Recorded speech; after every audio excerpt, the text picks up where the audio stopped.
Muito que bem, senhoras e senhores, eu não estou controlando as risadas de alegria. Acabamos, faz 10 segundos que o juiz apitou o fim de Santos 2, Grêmio 1. Vencemos o Grêmio, não foi em Grêmio, mas foi em Santos, em Vila Belmiro. 3 pontos é o que a gente precisava. Antes de eu explicar o motivo da alegria, que não é só a vitória, eu preciso passar um recado a quem me segue no Instagram. Os senhores estão de sacanagem com a minha cara. Quando o time estava ganhando, não teve uma mensagem de alegria. Aí, Noronha jogando bem. Quando o time começou a jogar mal, em notificações. Pô, gente, vamos falar de alegria, vamos falar de felicidade, que é o que eu vou fazer agora.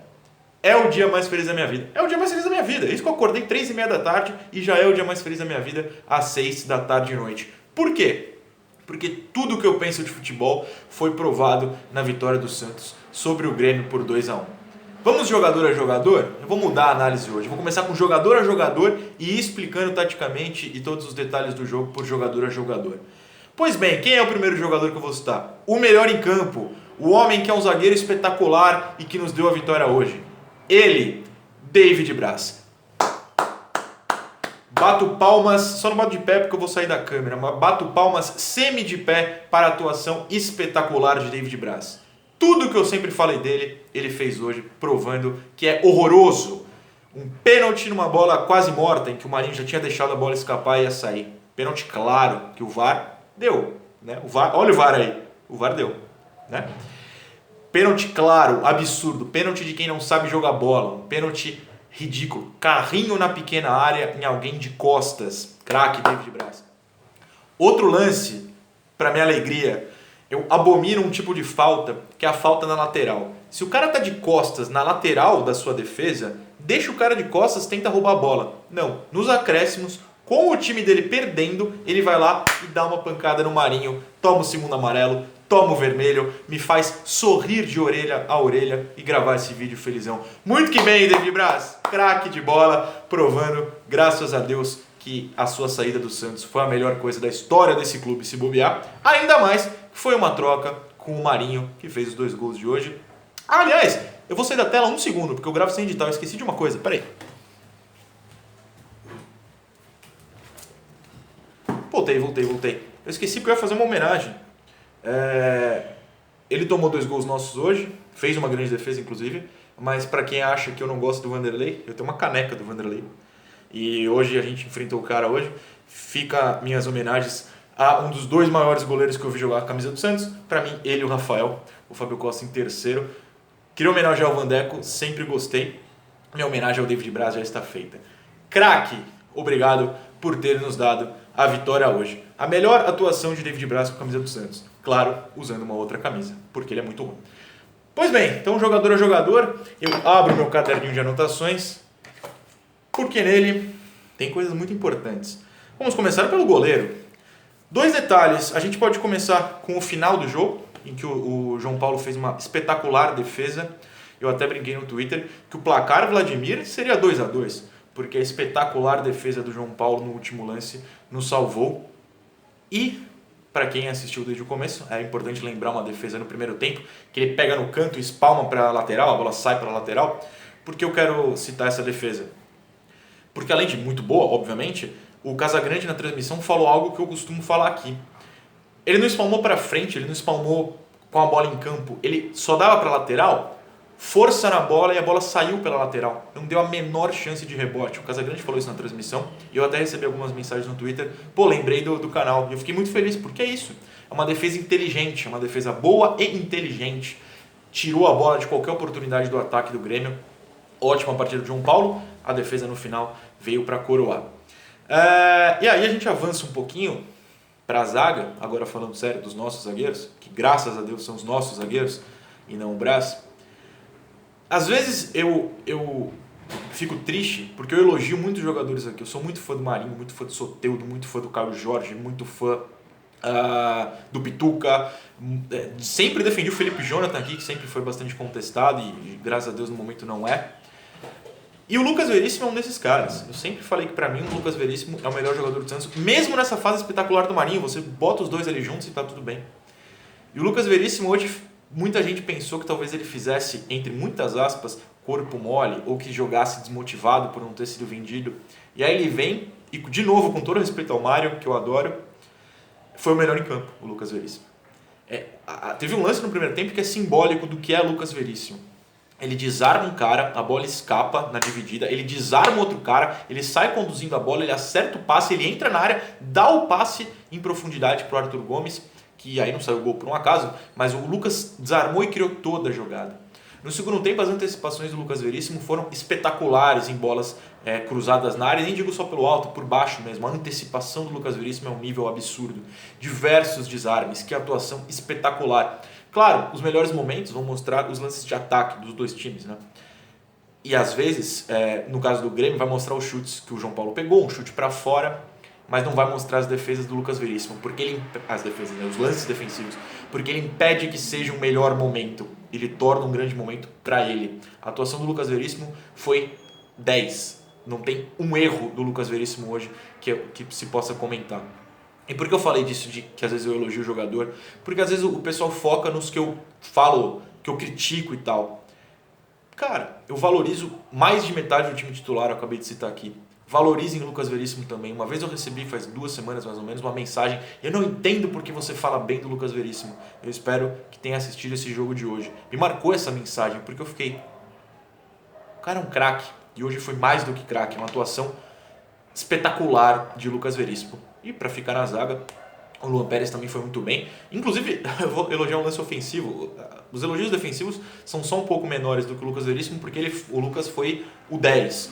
O 7-8 do Luan hoje, eu vou comentar um lance ofensivo que quando o Santos estava prendendo a bola nos acréscimos, foi antes do lance da expulsão do Braz no Marinho, o Luan consegue dar uma finta com os 2 pés, puxando da esquerda para a direita e achar o Arthur Gomes, e ele acaba sofrendo a falta porque se livrou bem da bola. Foi um lance muito inteligente do Luan, ótimo zagueiro. Eu já chego no terceiro zagueiro que jogou, vou puxar um pouco para o Pará. Eu não achei uma boa atuação do Pará, mas aí eu vou ser um pouco contrário ao que está rolando nas redes, inclusive em perfis que eu gosto. Ele ir mal hoje não justifica o Madison ser titular, e eu vou tentar explicar por quê, apesar de que eu já falei várias vezes sobre isso. O Pará é um cara mais defensivo do que o Madison. O Madison não é bom defensivamente, só que o Madison é mais ofensivo do que o Pará. Então quando você insiste no Pará, você tem que olhar a escalação do rival. Hoje, quem jogou por ali? O PP, que foi o jogador mais incisivo do Grêmio.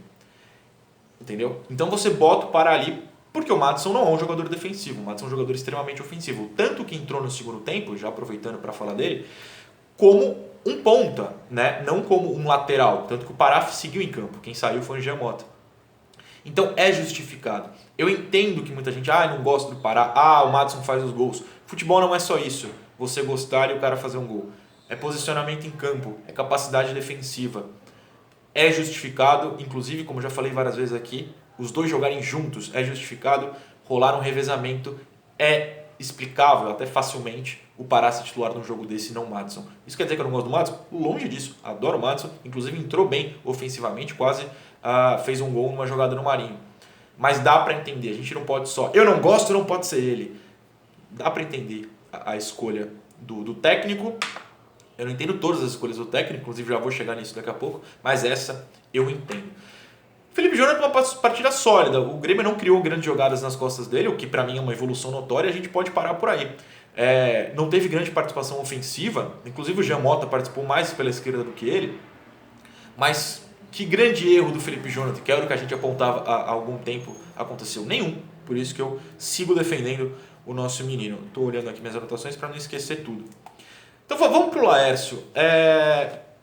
Não vou pro Laércio agora não. Quando eu chegar um pouco mais no ataque eu falo do Laércio, vocês vão entender por quê.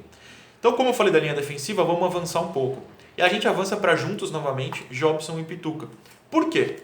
Porque apesar de novo, o Jobson ter jogado mais recuado que o Pituca, as melhores jogadas do Jobson foram quando rolou a inversão.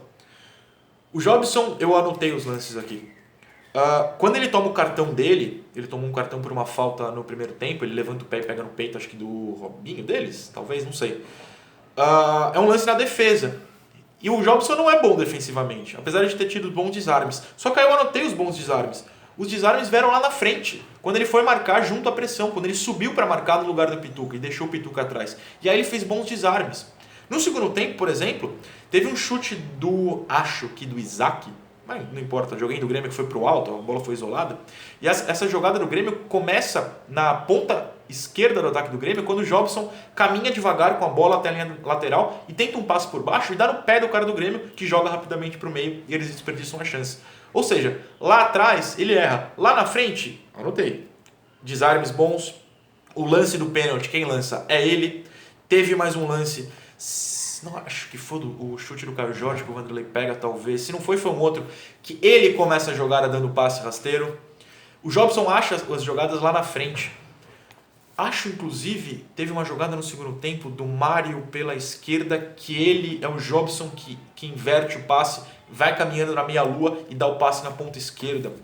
Eu não estou com certeza de quem recebeu essa bola, mas foi um passe no meio da zaga, preciso do Jobson. O Jobson lá na frente. Hoje eu defendo o quê? O Pituca de primeiro volante, como sempre, e o Jobson no lugar do Sanches, que eu acho que vai funcionar bem. Boa partida dos dois, tá? Eu falo dos dois para elogiar essas jogadas do Jobson, mostrar os erros que são cometidos lá atrás, e por isso que a gente tem que avançá-lo. E o Pituca funciona cobrindo esses erros lá atrás, né? E erra o quê? Teve um lance no segundo tempo que ele estava sozinho no meio e errou o passe. Por quê? Porque não é a dele, ele não tem que estar ali. Tinha que ser o Jobson com o Pituca lá atrás. É só essa insistência de não inverter originalmente na escalação que eu não entendo. Bom, falei dos dois, então agora vamos para o Giamota, que eu acho que tem algumas coisas interessantes a se falar que já combinam taticamente. Teve um lance no primeiro tempo, né, que o Cuca estava reclamando, o Giamota está em todos os lugares, menos no que eu pedi. Mas qual foi o lugar que o Cuca pediu? Porque a atuação do Giamota foi bastante interessante. Craque? Não, mas é o que eu falo, ele ocupa espaços certos. A gente tem como principal exemplo a triangulação. O que é a triangulação? Aquele lance que o Marinho bate, a bola carimba a trave e voa, voltando para o campo. Quase um belo gol. Aquela bola originalmente não era nem pro Marinho chutar, era pro Pituca. E o Marinho é ligeiro e consegue chutar à frente porque é inteligentíssimo.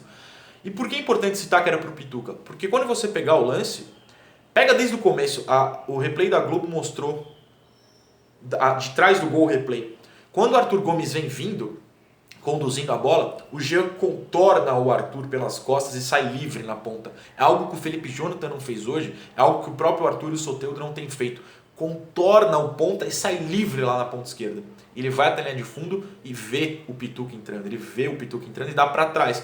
Quando um cara mais desesperado simplesmente cruzaria, bateria na pequena área, na bagunça. Ele vê o Pituca entrando e dá o toque.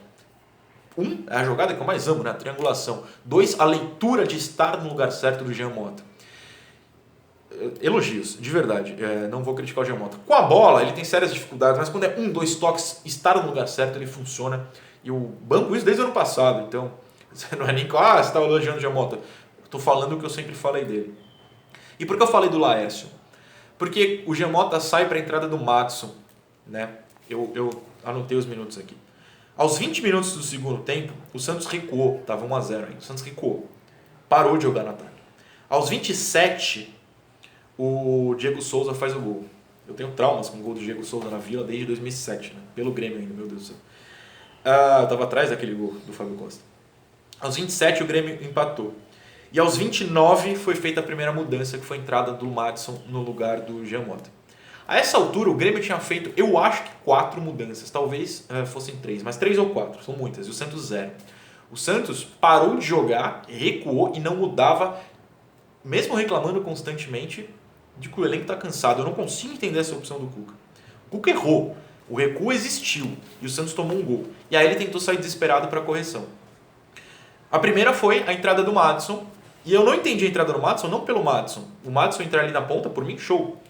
Mas assim pela saída do Jean Mota, porque ele deixou o Pituca e o Jobson isolados. E os dois deram contra o recado. Então ficam mais uma vez meus elogios a Jobson e Pituca. E o Madison, de fato, aparece naquela jogada do Marinho que ele toca e o Vanderlei pega. Eu acho que o Vanderlei pegou ou bateu no zagueiro, não sei. O problema não é o Madison entrar lá. O problema é que seguiu em campo o Marinho, seguiu em campo o Arthur Gomes, que é quem deveria ter saído para o Madison entrar. E você invertiu o Marinho com o Madison. Então ficou muita gente nas pontas e o meio num vazio absurdo. Só que felizmente o David Braz, que né, fez um pênalti, foi ele e o Santos virou. E aí para chegar no Laércio, porque ele foi a segunda substituição.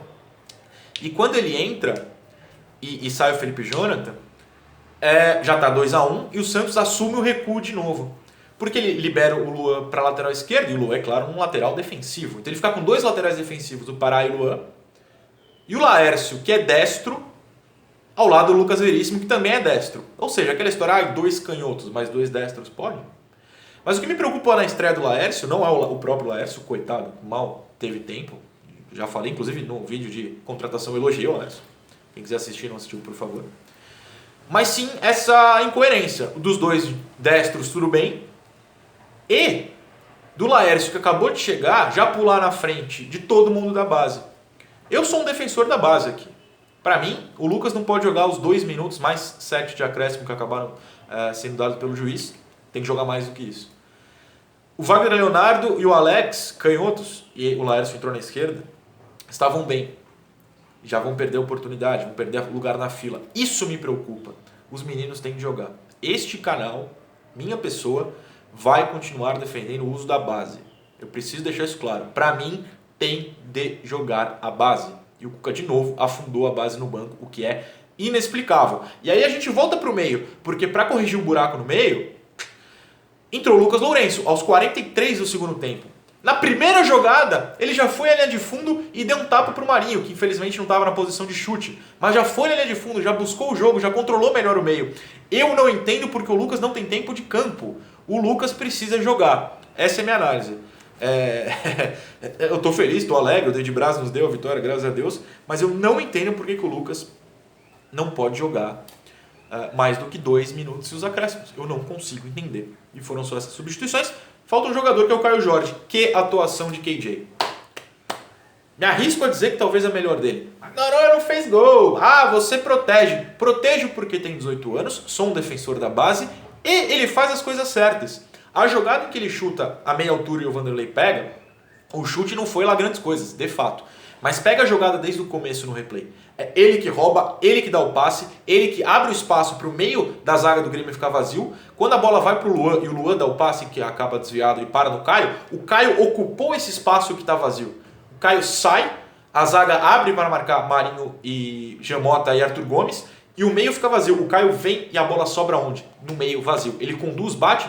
Não foi um grande chute, de fato, o Vanderlei pegou porque até foi tranquilo, mas a jogada foi criada completamente pela presença do Caio Jorge. O pênalti, quem recebe, protege, gira rapidinho e bate por meio da área pro Paulo Miranda, né? Abrir a mão e fazer o pênalti. É o Caio. Aquilo ali é posicionamento.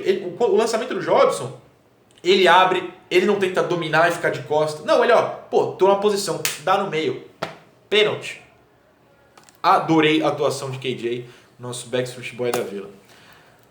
Do técnico, a análise vai pelas substituições e pelo recuo, que me preocupam muito a não utilização da base. Acho que jogador a jogador, eu consegui explicar taticamente o que eu vi. Essa análise pós-jogo está sendo sem imagem, por algumas dicas em relação ao YouTube, depois a gente até discute, mas amanhã eu tento trazer imagens do jogo, tá bom? Vencemos! Muito que bem.